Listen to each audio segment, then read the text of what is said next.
Chapter 77. This venerable one feels very awkward. Chuaning and Moran left Peach Blossom Springs and traveled all over the map, searching for information regarding when markets opened at the various sects. After several days of hasty travel, they finally decided to stay a night at an inn in a small town. They'd hardly rested since leaving Peach Blossom Springs, so Moran had retired to his own room a while ago. Chuaning sat at a table, lit a candle, and contemplated the porcelain bottle in his hand under the warm yellow light. Inside the white jade porcelain bottle were 30 or so golden pills. It was fortunate that the Chuanji elder had brought this bottle with him when he came. If not for that, Chuaning didn't know what identity he would have had to assume with Moran. "This is new medicine from Tanlang. There's about 30 in there," Chuanji had told Chuaning back at the cave. "He did some research in the ancient archives and changed some ingredients, so one pill will allow you to regain your adult form for 7 days. Here, these will last you a while." "Send Tanlang my thanks." "There's no need for thanks." Chuanji smiled with a wave of his hand. "Tanlang puts on a stern face, but he's very curious about your condition. Oh, right. He also said to let you know that this medicine isn't too stable. Intense emotions might diminish its effectiveness, so be careful about that." Chuaning was caught up thinking through Chuanji's words when he heard a knock at the door. He quickly tucked the porcelain bottle away and extinguished the incense in the burner. "Come in." Moran had just gotten out of the bath, so he walked into Chuaning's room, wearing only a thin bathrobe, while wiping his long hair, which was dark as black jade. Chuaning cleared his throat, thankful that his face remained neutral, before eventually saying, "What is it?" "My room is no good. I don't like it. Shizun, can I sleep on your floor tonight?" Moran was being awfully vague, and Chuaning wasn't that gullible, so he obviously sensed that something was up. "What don't you like about it?" "It's just no good." Moran snuck a glance at Chuaning before mumbling, "The sound insulation is terrible." Chuaning furrowed his brows, too noble and chaste by nature to catch his meaning. Without another word, he pulled on his outer robe and walked barefoot to Moran's room. Moran couldn't have stopped him even if he tried, and so could only follow after. "It's a little spare, but not so much as to be intolerable." Chuaning stood in the room and looked around, a tinge of chiding in his voice. "When did you get so spoiled?" Then a series of crashing sounds came from the room next door, like something heavy had fallen to the floor. Moran couldn't bear to listen anymore, so before things got even worse, he reached out and tugged on the corner of Chuaning's sleeve. "Shizun," he pleaded, "let's leave already." Chuaning's brows furrowed. "Really, what's the matter with you? Just what do you find so objectionable?" Moran opened his mouth, but before he could get his words together, coquettish giggles drifted over through the wall. "Changongs is so naughty, always bullying me. Wait. "Babe, this peony on your chest is so pretty. Let me take a whiff. See if it smells nice too." The walls were so thin that they could hear even the rustling of clothes on the other side. The rough pants of the man and the sweet moans of the woman mingled together into something truly harrowing to the ears. Incredibly, Chuaning didn't understand what was happening at first. It wasn't until a few moments later that he put 2 and 2 together, and his pretty eyes flew wide open, while the color of his face changed rapidly from white to red to blue, then finally settled on ashen as he cursed. "Shameless!" and stormed out of the room with a sweep of his sleeve. Moran failed to hold it in and started chuckling quietly behind him. Luckily, Chuaning was so flustered that even his arms were swinging out of sync as he walked stiffly away, so he didn't notice Moran laughing at him. Only after getting back to his room and downing a whole cup of tea did Chuaning finally regain some semblance of composure. He nodded toward Moran. Such obscene speech is indeed detrimental to one's cultivation. You may stay here tonight. Oh. Truth be told, when Chuaning had suddenly appeared at Peach Blossom Springs and done everything in his power to protect Moran without doubting him in the slightest, Moran had been beside himself with shock and happiness in equal measure.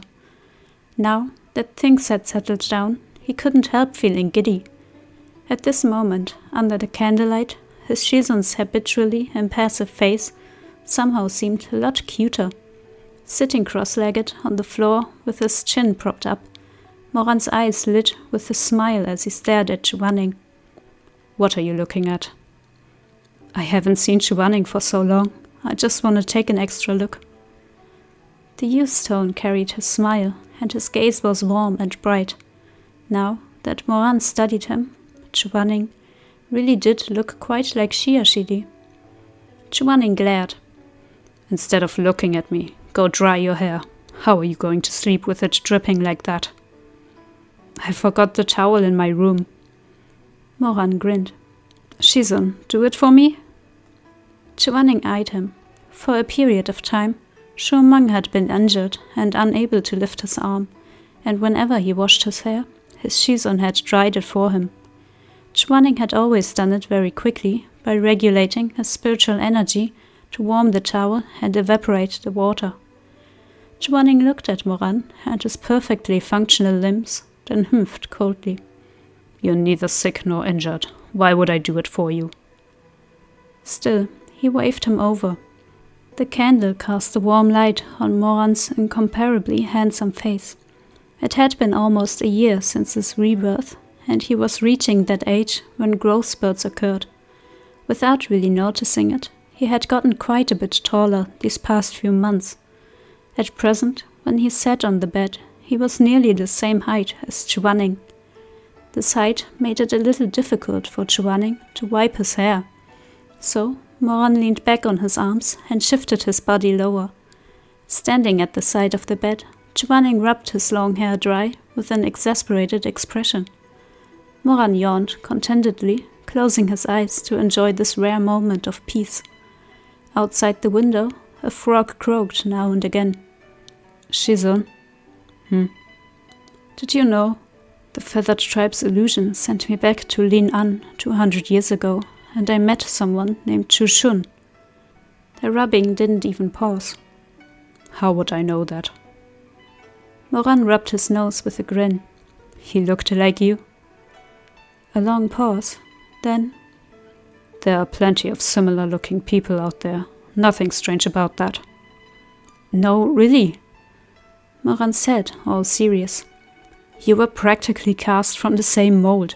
Shizun, do you think he might be your ancestor? It's possible. Chuaning replied mildly. But with something from 200 years ago, who can say? He had a son who looked like Shiyashidi. Moran continued. I feel like this is a bit too much to be coincidence. Shizun, is Shiyashidi perhaps a lost relative of yours? I don't have any relatives. That's why I said lost. Moran mumbled. He was so close to Chuaning that he could detect the light, soothing fragrance of Haitang. It smelled so good. Whether in their previous lifetime or this one, Chuaning's scent always seemed to soothe him. In his past life, whenever he returned from a bloodbath, he had always needed to bury his face in the crook of his shizun's neck just to breathe again.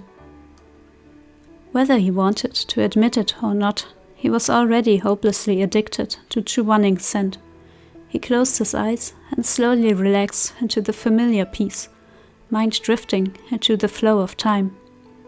In his last lifetime, he would on occasion return to the empty Wushan palace after another slaughter, soaked head to toe in rain. He had clearly committed countless sins, but he was nothing more than a drenched stray with no home to speak of. At such times, he would sit and wrap his arms around Chuaning's waist, bury his face against his abdomen, and have his shizun stroke his hair over and over again. It was the only way to calm the madness within. Those bygone dreams were things of the past, of another life, but with his eyes closed, they seemed like only yesterday. Chuaning noticed that the chatterbox had stopped talking and lowered his lashes to glance down at him. In the dim light of the candle, Moran's face was relaxed, at peace. Although his face still had a touch of the soft tenderness of youth, his features had matured with a striking definition, like a natural handsomeness blooming through a haze that still carried the deadly freshness and vitality of the young.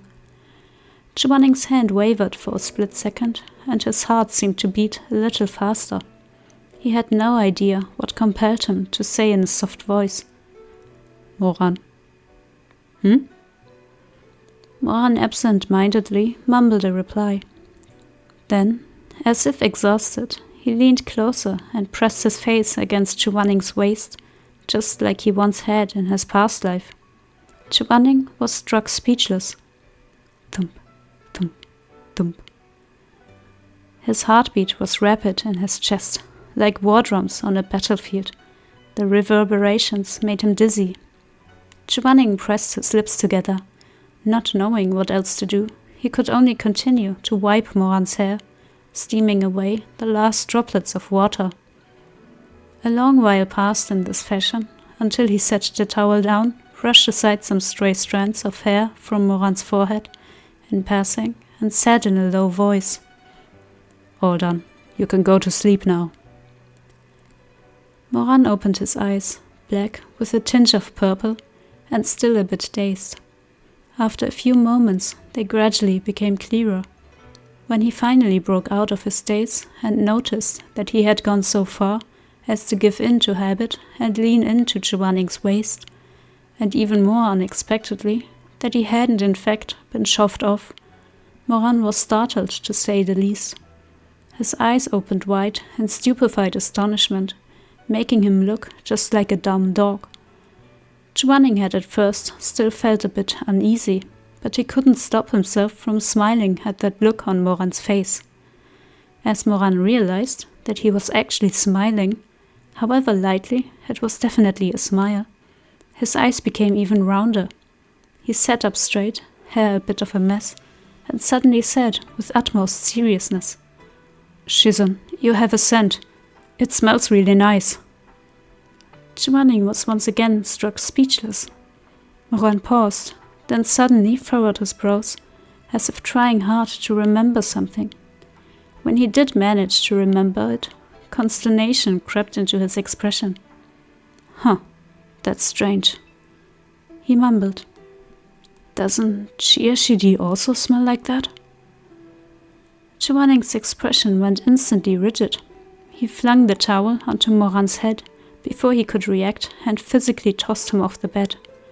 "I'm tired now," he said coldly. "Get the hell off and go to sleep." Moran landed stupidly on his back, caught completely off guard. He lay on the floor in a daze for quite a while before sitting up and rubbing his nose, not mad at all, and obediently got up to make his bed on the floor.